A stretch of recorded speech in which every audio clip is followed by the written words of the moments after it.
لا والله العظيم لا يرد القضاء إلا الدعاء. طيب والله لو اجتمع كل الجن والإنس على أن يضروك بشيء والله ما يضروك بشيء إلا قد كتب الله لك، شيء مكتوب من عند الله عز وجل ذلك والله العظيم.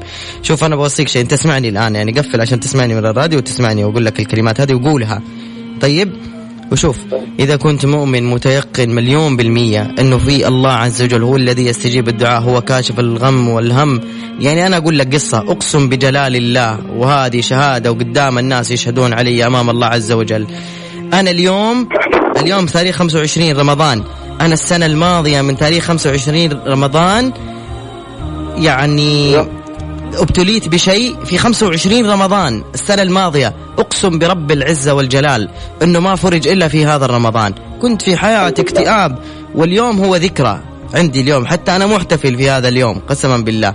لكن يعلم الله أنه قسما بالله بالدعاء والدعاء والدعاء والإلحاح على الله، والله يحب العبد اللحوح اللح عليه بالدعاء. والله والله والله المستحيل اللي كانوا يقولوا لي مستحيل هذه ما تجي إلا من فوق، وأنا أقول الله فيه الله فيه. نعم بالله الحمد لله، الله سبحانه وتعالى ما يساعد.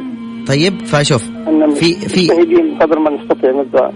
ايوه الدعاء والله سلاح يمين بالله. انا لما كنت اتذكر انه في ليل واني حلجة الى الله عز وجل ارتاح انبسط، اقول يا خلاص ما في هموم بتزول الهموم. وكنت أأمل غيري وأمل الأطراف الأخرى أقول هانت تهون، الله موجود. الله قال وإذا سألك عبادي عني فإني قريب أجيب دعوة الداعي إذا دعان، صح ولا لا؟ فقلت استغفر.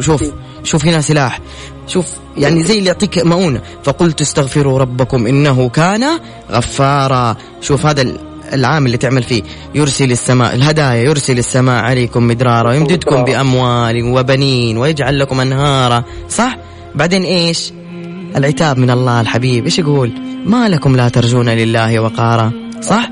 ومن يتق الله يجعل له مخرجا. شوف في كذا شيء.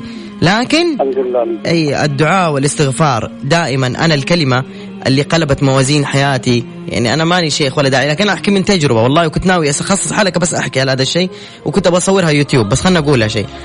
الكلمة اللي قلبت موازين حياتي وتغيرت 180 درجة والله فتح علي من نعمه هي لا حول ولا قوة إلا بالله ولا منجى من الله إلا إليه. أقسم بالله العظيم لا إله إلا الله. من يا أخي إيش أقول لك، بركة مو طبيعية.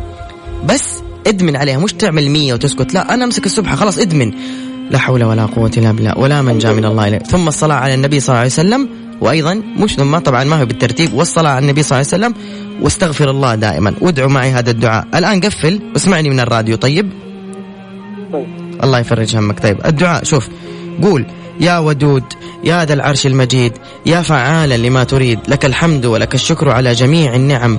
اللهم لك الحمد كما ينبغي لجلال وجهك وعظيم سلطانك. اللهم يا حي يا قيوم صل على محمد وعلى آل محمد كما صليت على إبراهيم وعلى آل إبراهيم إنك حميد مجيد. يا رب يا رب يا رب أسألك بعزك الذي لا يرام وبملكك الذي لا يضام وبنورك الذي ملأ أركان عرشك، يا مغيث أغثني يا مغيث أغثني يا مغيث أغثني. ثم تذكر حاجتك، اللهم اقضي عني الدين، اللهم فرج عني ما أنا فيه، اللهم تمم لي أمور حياتي بخير، اللهم اجعلني من الناجحين، اللهم اني اسالك رضاك والجنه. اللهم لا تشمت اعدائي بدائي، واجعل القرآن العظيم دوائي وشفائي، انت ثقتي ورجائي، واجعل حسن ظني بك شفائي. اللهم ثبت علي عقلي وديني، وبك يا ربي ثبت لي يقيني، وارزقني رزقا حلالا يكفيني، وابعد عني شر من يؤذيني، ولا تحوجني لطبيب يداويني. اللهم استرني على وجه الارض، اللهم ارحمني في بطن الارض، اللهم اغفر لي يوم العرض عليك. بسم الله الرحمن الرحيم طريقي، والرحمن رفيقي، والرحيم يحرسني من كل شيء يلمسني. اللهم إني أعوذ بك من شر النفاثات في العقد، ومن شر حاسد إذا حسد.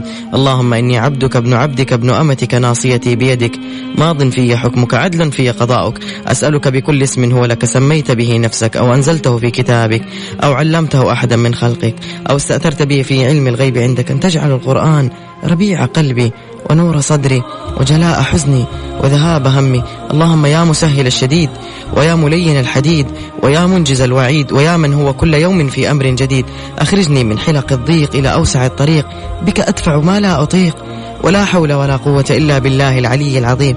أسألك اللهم بقدرتك التي حفظت بها يونس في بطن الحوت، ورحمتك التي شفيت بها أيوب بعد الابتلاء يا رب العالمين، يا رب ألا تبقي لي هما ولا حزنا ولا ضيقا ولا سقما ولا دينا إلا فرجته وقضيته.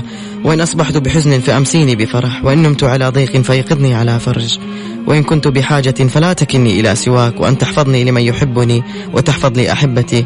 اللهم إنك لا تحمل نفسا فوق طاقتها، فلا تحملني من كرب الدنيا والحياة ما لا طاقة لي به، وباعد بيني وبين مصائب الدنيا وتقلب حوادثها كما بعدت بين المشرق والمغرب. اللهم بشرني بالخير وبشرني بالخير وبشرني بالخير عاجلا غير آجل يا رب العالمين.